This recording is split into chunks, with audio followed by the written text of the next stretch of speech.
I'd like to call to order the special council meeting. It's Tuesday, November 18th, 2025, 6 o'clock p.m. We will start with the Pledge of Allegiance, followed by a moment of silent meditation. Pledge allegiance to the flag of the United States of America, the republic, a nation.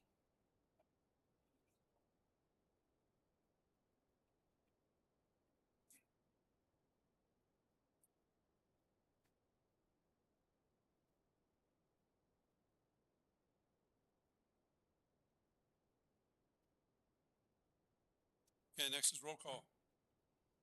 Mayor Nickel? Here. Deputy Mayor Dyer? Here. Councilmember Nutt? Here. Councilmember Romy? Here. Councilmember Yorio? Here. Also in attendance, City Attorney Bone and Acting City Manager Police Chief Butler. Okay, thank you. We can skip on to item number 5, which is additions, deletions, or changes to the agenda. Does anyone in council have any changes or add-ons? Okay. There's no unfinished business, so we'll move on to new business, which is item number 7. And 7A is low-speed vehicle and or golf cart ordinance.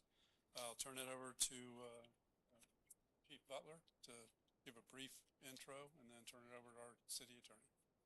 Yes, thank you, Council. If you recall, you directed city staff to do some research, and in particular, City Attorney Carl Bone to conduct or to obtain a Attorney General opinion as it relates to the creation of low-speed vehicle ordinance. We've received that now, so Carl will provide an update on that, as well as giving you an overview of what type of city ordinance, golf cart city ordinance we can create, and some of the laws that's associated with that. Thank you, Chief. As the council recalls, we began discussions regarding city regulations concerning low-speed vehicles. And after much discussion and concern, the city council authorized me to make a request for an Attorney General opinion concerning the ability of a local municipality adopting its own LSV regulations. Some of the regulations we were considering were beyond the scope as provided in the LSV statute, 316.212, I believe it is. So in attempting to circumvent that concern, I had asked the AG for an opinion, especially when there's no specific language in 316.212 that says we can't. They came back with a preliminary letter, which I think speaks for itself, asking us to research and provide an opinion on the provisions of 316.002, which provide that it's unlawful for any local authority to pass or attempt to enforce any ordinance in conflict with the provisions of this chapter, that being the traffic law chapter. I've looked at it, and quite honestly, I find no authority for us to create our own LSV regulations, which could provide additional regulations above and beyond what the statute says. So in that instance, we would just be enforcing state law. Why do we need an ordinance in that respect? So it then came down to, okay, what can we do? Well, in discussions with staff, basically me, the chief, and John Coffey, and with input from others, it was determined that the more prudent avenue to pursue is golf carts. And so I see we have the 316.212 up. That's the golf cart statute. And I'd like to go over very briefly, or in part, what the statute allows us to do. So in subsection 1, it allows a municipality to declare that golf carts are allowed on the public streets, and it also allows us to designate what streets are allowed to be used, but we first basically are going to have to do a study which takes into consideration several things that the statute requires us to consider. Those would be like speed, basically the traffic patterns of the streets and things along those lines. And you know, that would need to be step one. Once we get that input and study, we can then proceed with defining what public streets can be used for golf carts. It would also allow us to regulate any two-lane county road located within our jurisdiction. That would be, you know, portions of South Patrick. Now, that being said, the state statute has minimum mandatory requirements for golf carts, you know, equipment. And if we go to paragraph 5,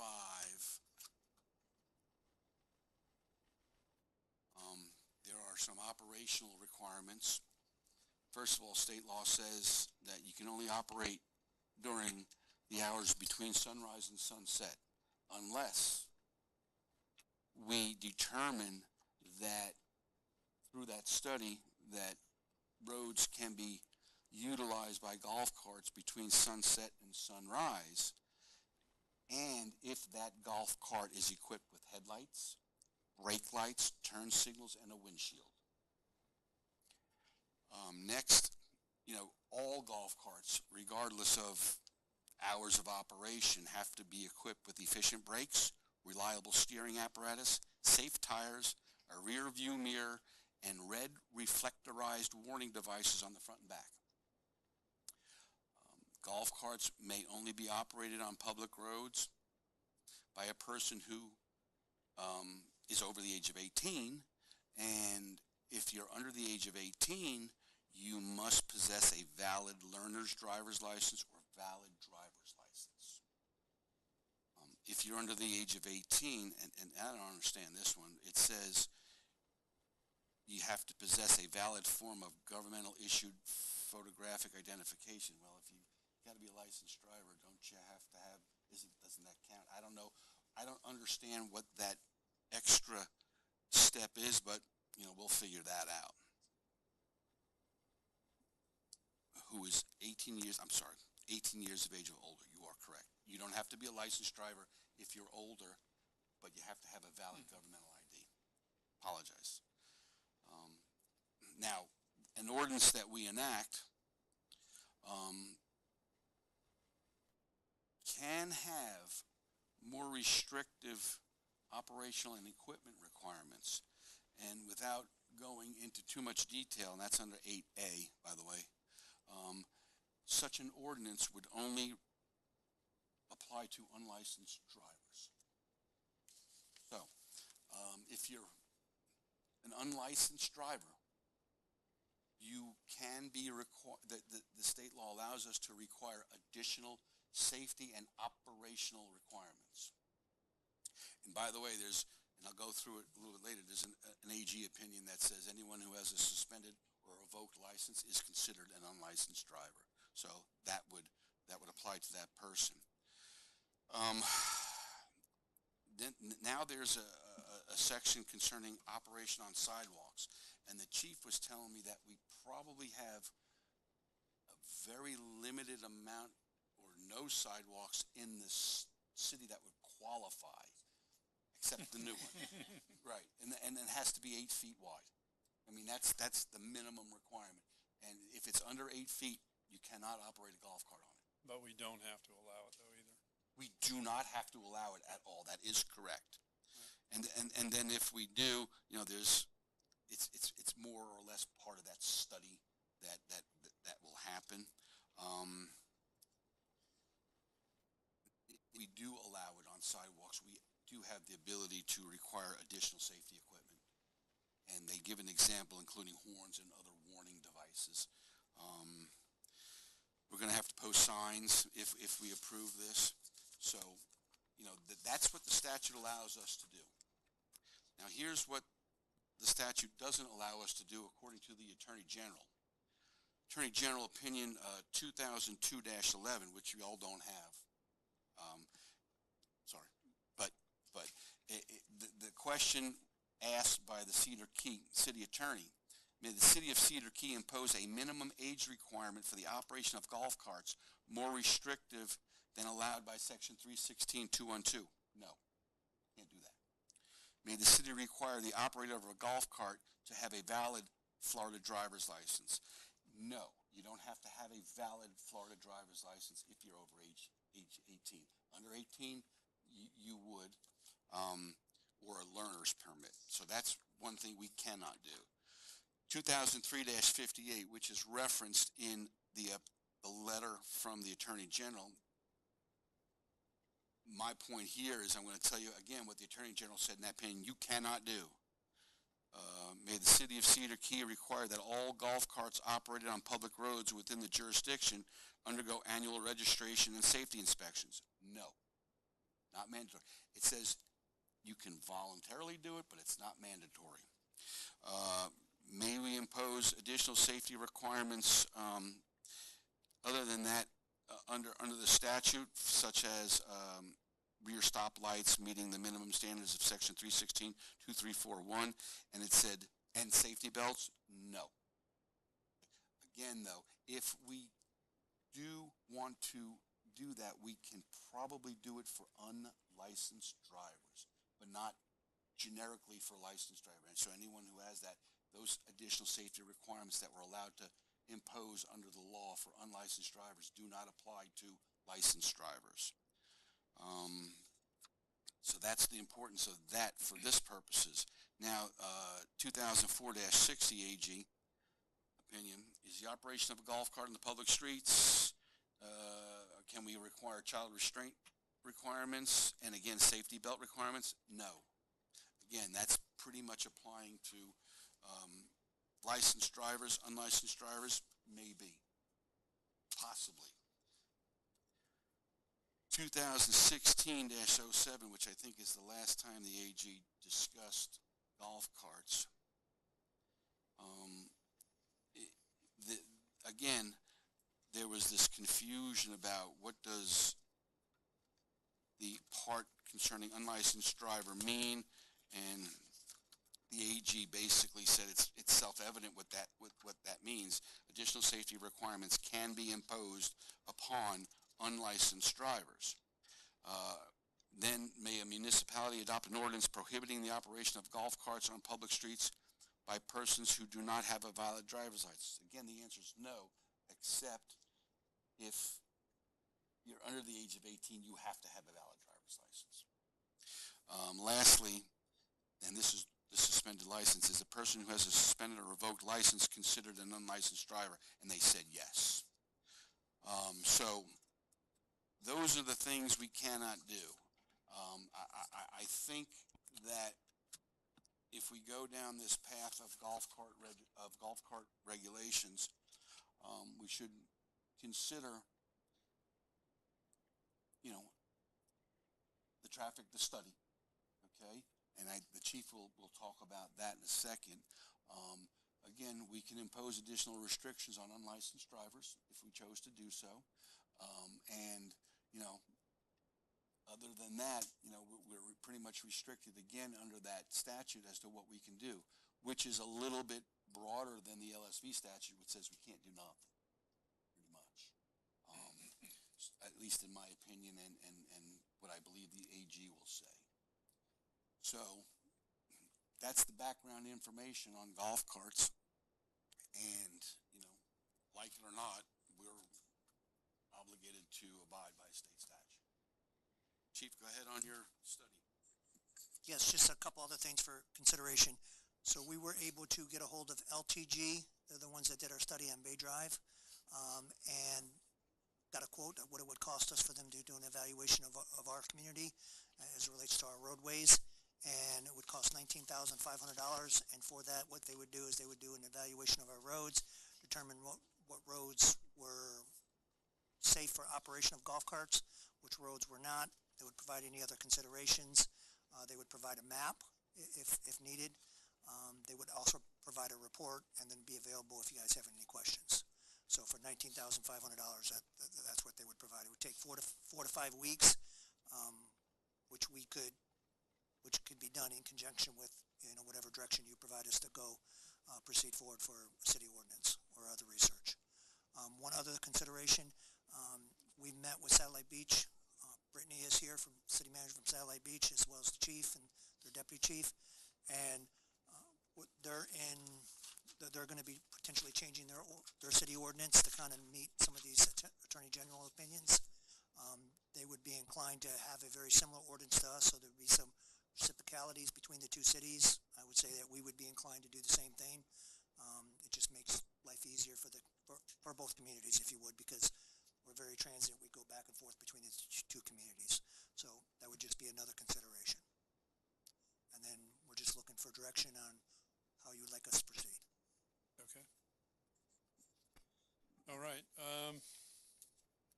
So we do have public forum as the next item, but I think it's important if anyone out in the audience wishes to come up and speak, to go ahead and do so as part of this item. I'd hate to close out the item and have you come up and speak on it afterwards.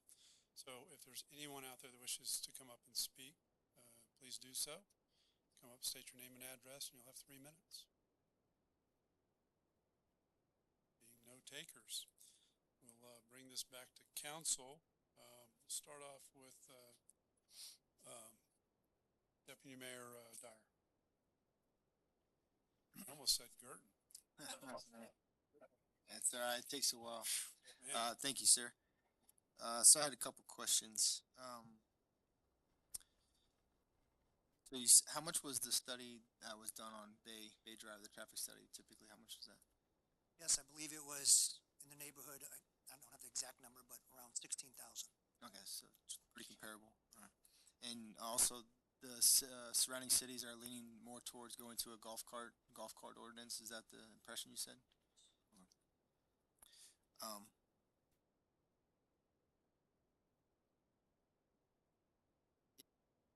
It does seem silly, in my opinion, that like this would be essentially another attack on home rule, where the state is kind of handcuffing increased requirements in regards to safety on golf carts, which is sad, which shouldn't be. But if the way I read that or interpret what you said, that if you do have those additional safety requirements, then you are allowed to drive those golf carts after sunset and sunrise. And then how would you essentially, you could not require an inspection, but voluntarily inspect and then have a sticker. That way you know that you have those safety requirements, and therefore it would be easier to locate after sunset.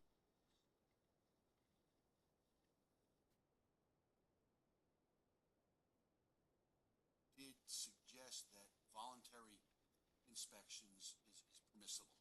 Okay. So the answer is yes, we probably could do that. They would have to voluntarily do it. We couldn't penalize them for not. And even though the state law doesn't require insurance, it'd be, you could still get that on your own. And then, in my opinion, would be very prudent if you did have golf cart. That way it would release that person of, potential issues. And do you see, in your opinion, by following state law, if during the daytime someone is driving a golf cart, there is no additional liability towards the city, correct? Okay. I do have another question on the age requirement. I'm looking at the county's ordinance. It says operation of a golf cart by a person or operator who has not attained an age as stipulated in 316.121. What does that refer to as far as like the 18 or?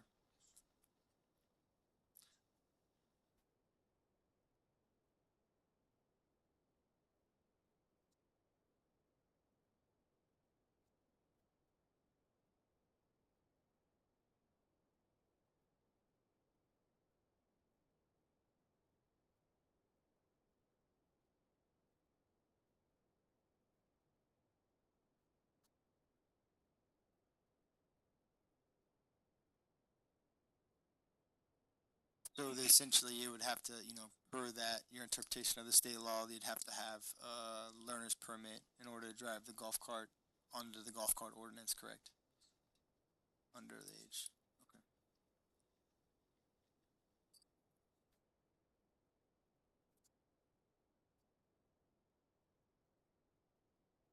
Now, I would like to ask another question as far as like increasing the requirements, or would we be able to set different speed restrictions that are different than the one that's in the state law for golf carts? So in your opinion, would be bound to that 20 miles per hour?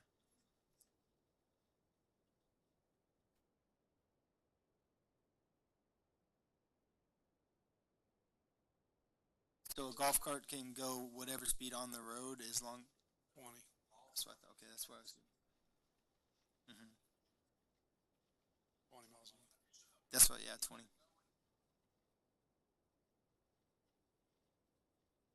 hmm hmm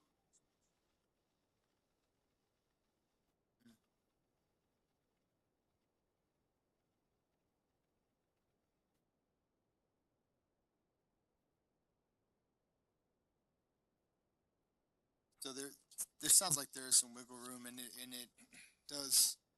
Like I said, it's frustrating that they kind of handcuff us without this home rule. But in my opinion, surrounding city, with the neighboring city, if we did lean forward and do the golf cart ordinance, it would still benefit. I would, 80% of residents in both cities, right? Roundabout rough number. Obviously, the goal is to get 100%, and my opinion, if the council tonight does decide to go forward, I would still push for eventually getting 100%, allowance. But my opinion is, I still think we should move forward and adopt a golf cart ordinance, because obviously there's a pretty good public need for it, request for it, and that's kind of where I stand on it. hmm hmm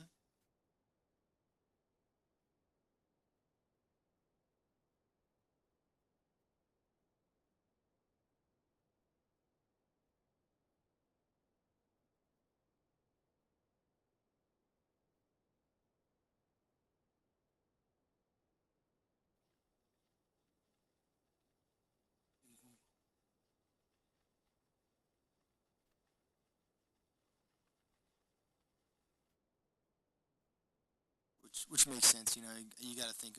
Most cities are surrounded by four sides. We only have two, so good problems to have. Um,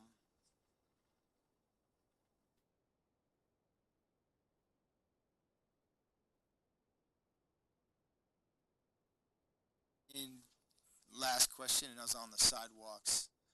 Just because it's 8 feet doesn't mean they can. We can still deny them to ride on certain. Okay, that's what I would like to see as well. So.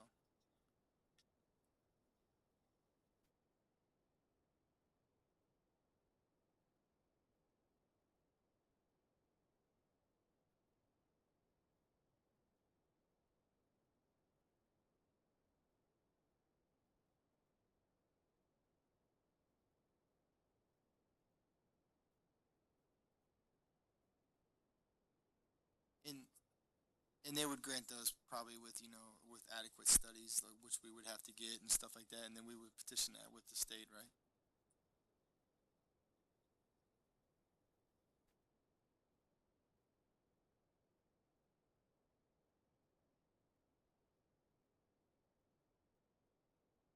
Yes.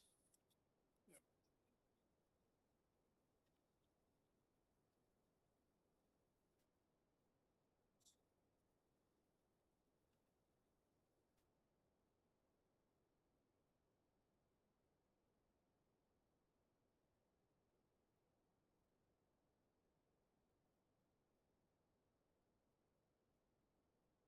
Okay.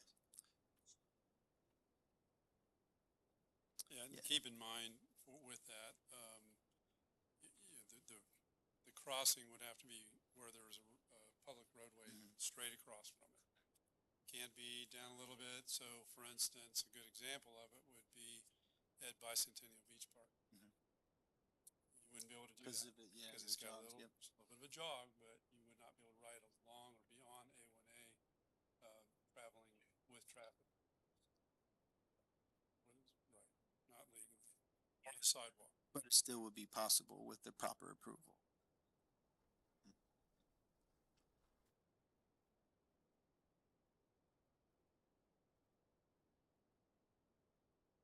There's, I do believe that, Brittany can probably, elaborate on that at some point, if we need it, because I know they just went through this, and it's not an easy thing to do, not an easy thing to get through a DOT, so.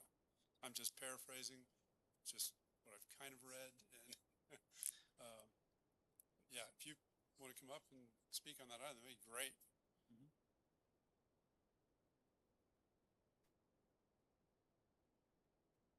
Brittany Rutherford, City Manager, Satellite Beach.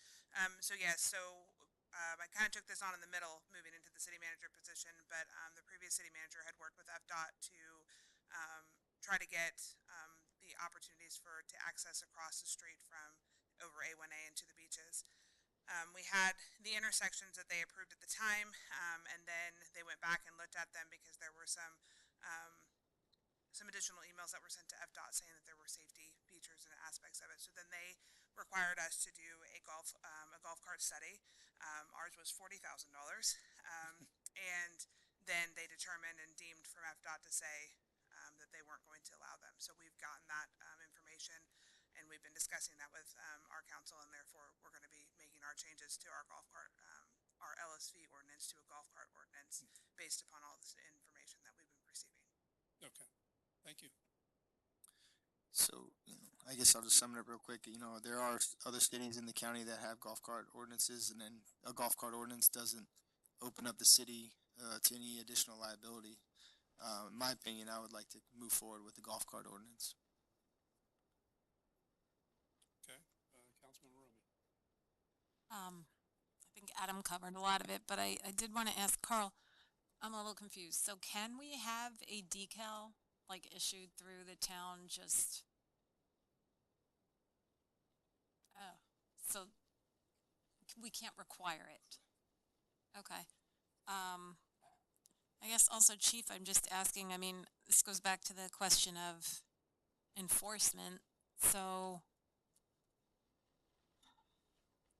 I'm just trying to think. If they don't have decals, it's just a matter if they're speeding or on the sidewalks. It's the only thing that would affect. Correct, if there was probable cause or reasonable suspicion to pull them over to determine what the issue Like the was. reckless driving with Right, e-bikes. Suppose they didn't have some of the decals that's required to safety warning on the back or the front, stuff like that. We see that initially, or required a windshield, there was no windshield, and that gives us reason to stop them and kind of inquire from there. Or after sunset or something like that. Right.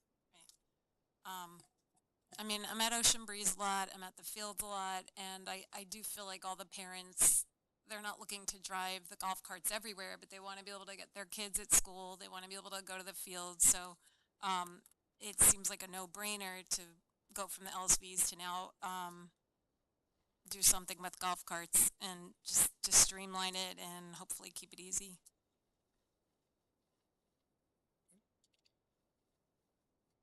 Councilmember Yorio. Questions. I think Adam did a good job. First is, excuse me. So the first is kind of playing out a scenario, and I think this comes down to enforcement that Susan brought up. And it has to do with the unlicensed driver that's over the age of 18. So there's a different, they fall into a different classification altogether than a licensed driver. So in other words, if they are pulled over for some other infraction and it's learned or determined that they are not a licensed driver, then these other parameters completely come into play that are different. So that seems like a complication in terms of enforcement. Correct me if I'm wrong, Carl. I believe they could come into play if our ordinance allowed for those to come into play. If we actually specifically required, say, seatbelts for unlicensed drivers, if that was outlined in our ordinance, then it could come into play. If not, then it would just apply to whatever our ordinance is, whatever the state statute is. Okay, and that's kind of the other question that I had too, also following up on that one, is what would our city, or what would an ordinance actually look like? Would it be including those components that you just talked about? in terms of, it sounds like it would basically be attributed to an unlicensed driver. The ordinance would mainly address the unlicensed driver issue. I was gonna say, so based on today's meeting and the direction you provided us, at the very end, I'd say, what would you like to see in the city ordinances? And we would kind of come back with a rough draft. Carl and I. Well, we have we have some pretty significant guardrails We would on be very what the similar to ordinance that, can probably, include. yes. And then, one other question. So you can be under the age of 18, or have a learner's permit. Will a operator who has a learner's driver's license require a licensed occupant in the golf cart like you do in a car?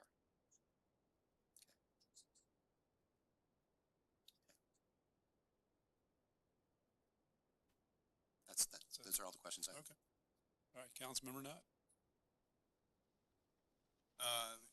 Deputy Mayor Dyer actually hit on every topic as far as I'm concerned. It's, in fact, the nail on the head. I do have questions when it comes to what safety requirements are we able to impose? Obviously, it says that we can't with the golf carts. Is that impose? To what extent? That's what I'm saying. Bill, function of reasonableness. What do you want to do? I mean, say an unlicensed driver has to wear a football helmet, but if there's maybe a seatbelt. So I thought if it was a golf cart, it doesn't have seat belts. We can't make them required them to have seat belts. According to what I read. If there's we committed to add additions. That's something we're going to have to flush out and figure out, to answer the question so broadly, if it's a specific thing that,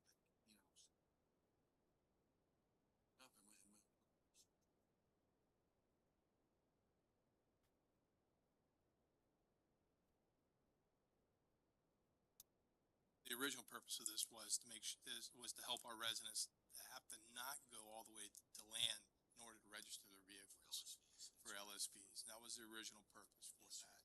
And obviously that's getting nixed. We're getting our home rule taken away from us when it comes to that.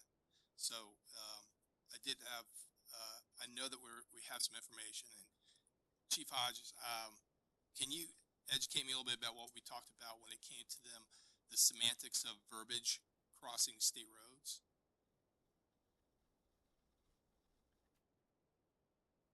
Good evening, Brad Hodge, Chief of Police, Satellite Beach. Well, as we had said, the LSV ordinance, the LSV law basically permits the crossing of a state road if it has a license plate on it. By our study, it was determined that because we don't require the plate, but a registration process, but all the same safety equipment as the LSVs, that it's unsafe to cross A1A in South Patrick because it doesn't have a license plate on it. And so those were kind of the things that we got back from the state, from FDOT, that obviously led to our ordinance change. I think the semantics in the letter were just because, similar to ours in 2018, you're looking at not circumventing, but trying to restrict LSVs to the ordinance to allow them to do that. And we kind of, we learned that lesson, and we're going through that process now. So just not something that can be done. Thank you. Different. Others? On A1A, but Yeah. not South Patrick, Right. not on Gallup. So, no matter what, the golf carts, no matter what we write, whatever we do, we cannot make it to where they can cross any intersection. Correct. We would, across the state. Correct. we would Correct, have to have, across the state. we would have to have a study done. And Submit it that's- to And they have DOT, to not, approve it. and it's not the same, it's not the study we're talking about No. for the core of Indian Harbor, if you will. That's a whole different animal there, so. Yeah, that's, It's crazy that plate and an increased state fee makes it safe. Thanks, Chief. I appreciate it. thank you. So, all right. So, our Chief Butler, the expense of going through the study that you got the pricing on all of our streets are 35 miles per hour or less, I mean 25 miles per hour or less, and it's all within the city, and that's where the golf cart's going to be restricted anyway. What do we study? What's the cost going to? Just educate me. I don't know. Or maybe Scott So may know I- more. Obviously, So what I presume that LTG is Lasser Transportation Group, a traffic engineering firm out of Daytona Beach area. I presume what they're going to study is the roadway widths, the various characteristics of the road. So they'll look at sidewalks, even though we may well as a body say no golf carts on sidewalks, and even the new 8-footer. They'll still look at that, provide the recommendations based upon traffic characteristics, volume of traffic, pavement widths, lane widths, etc. Interestingly enough, one of the things that might come into play are the existing bike lanes that are on several of our roads, the striped bike lanes. Recall I talked about that earlier. We were talking about the Yuma Drive sidewalk project. That effectively reduces the lane width from 10 feet to essentially 7 feet. You know, if you're abiding by where the stripe is. But obviously, if there's kids or people in that lane, you're in that bike lane, you're going to honor that and either wait for them until you've got a safe way to go around them, or cause problems by being in the bike lane with somebody in it. So that's what they'll likely look at. They're going to look at which roadways are appropriate for golf carts, based upon, again, volume of traffic, lane widths, speed limits, etc. now we know the city fairly well as far as what roads. I can't think of a road that we would restrict a golf cart on. Understand the statute says we have to do it. I understand. The study, correct, Carl?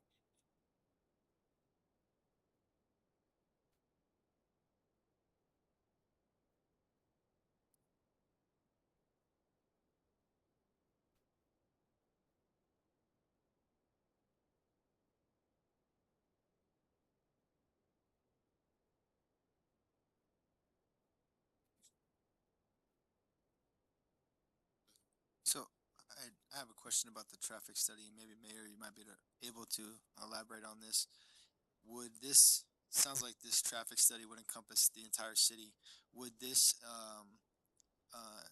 cover any potential future studies that we would essentially not have to pay another study for? No, for anything else, like, if it's, so it's just specifically for the safety of golf carts. It's not like, so if we want another stop sign at another intersection in the No. future, we'd have to pay a whole No, nother that's 10. a whole different, that's a That's a good stop question. warrant analysis, and that's a whole different. Trying to get some value, that's all, sorry. No, and I will say that the 19.5 is a good price for this study. We got a better deal than you guys. Well, They're a little bigger though. Yeah, that might have included their little bit DOT bigger. stuff. Yeah, that's all I got. Thanks, Scott. Okay. All right, and yeah, I think everything has been pretty well covered. I think the study is a good value for what we're having studied. I do like the idea of additional safety features for nighttime operation of the golf carts, that being, I think it's headlights, taillights, seat belts, reflectors, windshield, turn signals. Mayor, are we looking at the golf carts? Is the way I read it said 14. Are we looking at it being 16 still, like you were talking? Is that correct? There is a portion in there that says they can be 14. In the one that I read, The Cedar Key. Cedar Key. Yeah, that was Yes. Cedar Key. So that was So- strictly for the Cedar Key. Yeah. Correct. So no matter what, got to be 16. Or have a permit. 15. 15 Learner's permit. permit. Yeah, learner's permit is the Okay. minimum, Learner's permit. sets the. So, and then, continuing on, I think it's, I don't want them on sidewalks, no matter what the width is. Don't think it's a good idea. And, I mentioned the seatbelt requirement as well. And that's it. I mean, I think we do need to pursue a golf cart ordinance.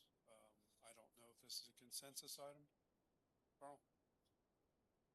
Consensus item? Yeah, Or- no, I'd like, one, traffic,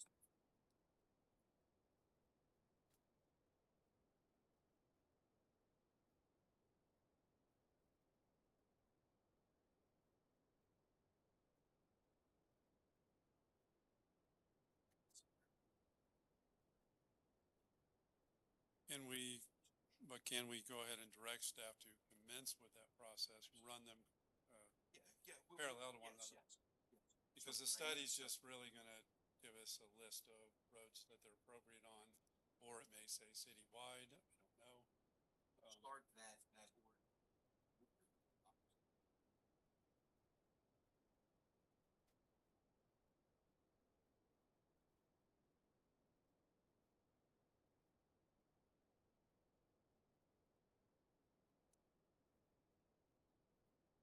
Chief, do you know if, I know the law allows us to regulate any county roads that are within our city limits.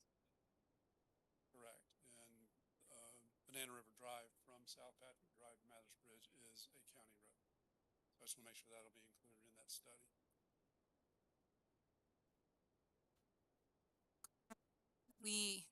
Where does insurance fall into all this? It's not required, nothing? Wow, okay.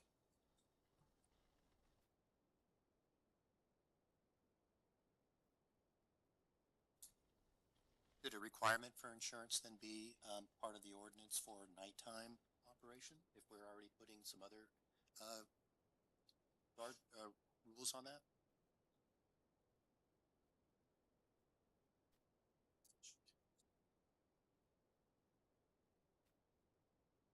Yeah.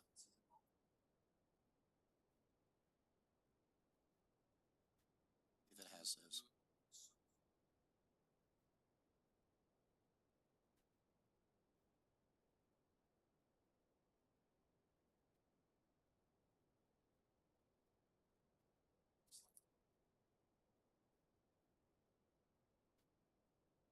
Okay, thank you. Is, any other comments or? Everybody good? Yeah.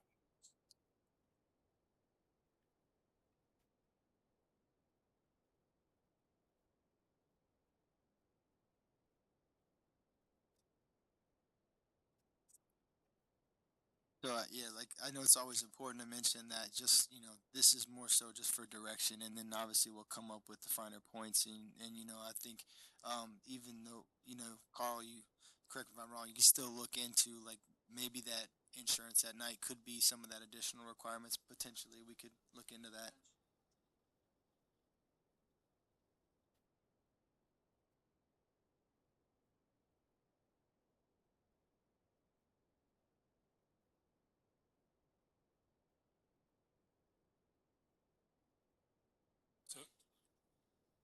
So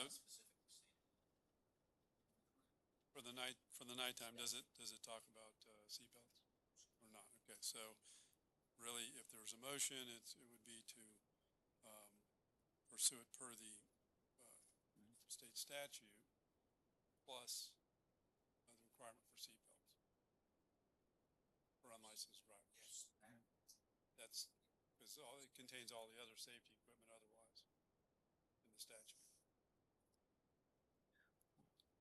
I want to make sure everybody's got the comments, and if there's no further comments, I'd like to make a motion for the traffic study for golf carts, with the, simultaneously developing a city ordinance with the additional requirements for unlicensed drivers, i.e. previously discussed seatbelts, and the potential insurance for nighttime. Second. I have a motion by Deputy Mayor Dyer, a second by Councilmember Romy. All those in favor signify by saying aye. Aye. Aye. Those opposed, same sign. Motion carries 5-0. And then I would entertain a motion regarding the traffic study in the amount of $19,500 to last our transportation. I mentioned the traffic study. I didn't include the price. Do you need the I thought price? you wanted it separate, that's all. Oh, either one. Okay. I'm good with it. Okay. Gotcha. Stand corrected. Okay. All right. So we're good on that. Next is public forum. Anybody in the audience wish to come up and speak about anything, please come forward, state your name and address. And you may. State your name and address, and you'll have 3 minutes to speak. My name's Carl Eldridge. I'm on 1188 Yacht Boulevard. You're talking about golf carts or LSVs? Because I am a tagged licensed operator. And I did have to go through all the process of the seat belts, lights, reflectors, and also have insurance. So we're talking about golf carts, not the Correct. Okay, Yes, sir. that's all I need Okay. to be clear. Thank you. Thank you. Anybody else? Come on, step on up. Dyer, 302 McGuire Boulevard. If we adopt this, can we still opt to keep our golf carts tagged and then operate them on state roads? Yes, I don't see why not. That's a, Thank you. I think maybe a way to think about this maybe is that if you're an LSV owner and you're complying with state statute, it's kind of this level, and then golf carts are, you know, a little less restrictive and whatnot. So you could operate. I don't see why you couldn't operate an LSV anywhere in the city. Okay, very good. Yep, sounds good. Anyone else? Have another taker. Come on up.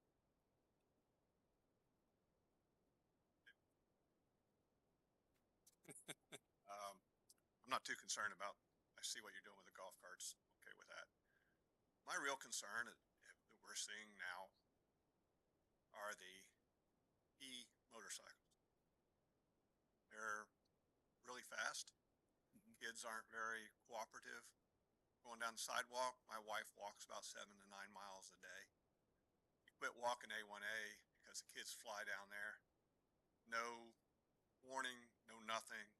She says something to them, of course, you know, one finger salute or something smart, you know. I don't know what the law is on that. I know that if I want to go ride a motorcycle, I have to go get, you know, second endorsement to do that. And then I have to do everything I can. When are we classifying? I know that electric motorcycles have no pedals, so it's no longer an e-bike. They're also, anybody going down Riverside Drive? Kids from going to Hoover? 45, 50 mile an hour they're hitting down the sidewalk. And it's only a short time. Christmas is coming. We're probably going to see an influx. And I don't know what we're going to do about it. Somebody, you know, there are kids that have already been hurt. I met an uncle whose grandson or nephew is brain dead from riding down the sidewalk, 35, 40 miles an hour, hits the side of a car. You know, I don't know if he was from here, another part of the state, or whatever. It happened. And we've had more and more of those things that are going to occur. And I just think it's a safety thing. And I don't know what the state's going to do about it. And where are we on that? So, I mean, you want to take this up at a different time? no. Because I think it all comes into the same. Okay, would you like to talk to the chief after the meeting? Yes, Sure. A private conversation with you guys? but 'Cause we do have an ordinance. Right. Yeah, are you aware of the ordinance that the city drafted We and implemented? recently I drafted have an ordinance. no idea. Okay. So, I see the kids over there doing wheelies and tearing up our fields over there and over by the library, you know. It's definitely a concern of ours, no question about it. So Yeah. we took the first step, at least, in But I'm drafting an glad ordinance, so. we're doing it. I mean, yeah. We've already restricted e-bikes and Gleason Park. You've seen the signs there. If you've been walking out there, there shouldn't be any e-bikes there at all. The officers are enforcing, so. yeah, a lot of those, Obviously. Well, no, because they're very, very elusive. They can run. so a lot of those questions that you asked, sir, we addressed in the e-bike ordinance that the city has created. I believe, correct me if I'm wrong, right now it's very heavily education oriented, and then it's going to be warning and enforcement. So, That's something online I can go and read. yes, sir, you can. Or like I said, I'm sure you can sit with Chief afterwards. But yes, we heard you. Well, I don't want to take up any more of your time. No, it's a valid concern, and that's why we're one of the first cities in the county that actually developed an ordinance because it needed to be addressed. So It'll we need did. to be addressed at the state level too. Yeah. We have I'll get with you after, so I'll make sure you get a copy of the ordinance. Thank you, sir. Okay, anybody else wish to come up and speak? Like to make a motion to adjourn. I have a motion by Deputy Mayor Dyer. Second by Councilmember Nutt. All those in favor signify by saying aye. Aye. Those opposed, same sign. Motion carries 5-0. We are adjourned.